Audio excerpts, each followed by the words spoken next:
થરાદથી લાખણી જતા national highway પર ફોરલાઇનનું કામ ચાલી રહ્યું છે ત્યારે કોન્ટ્રાક્ટરની અણાવડતને કારણે અને કહી શકાય કે બેદરકારીને કારણે જે ખાડા ખોદેલા છે તેમાં અવારનવાર ગાડીઓ ખાબકતી હોય છે।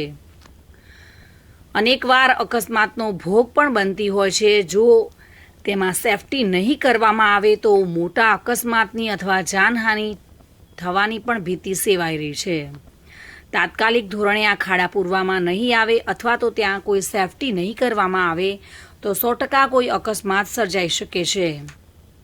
તંત્રે ધ્યાન રાખવું પડશે અને ધ્યાન દોરવું પણ પડશે કે કોન્ટ્રાક્ટરે તેની ભૂલને કારણે કોઈ મોટો અનિચ્છનીય બનાવ ન બને તેની તકેદારી હેઠળ ત્યાં કોઈ સેફટી જાળી અથવા કોઈ પણ રીતે સેફટી કરવી જરૂરી બની છે।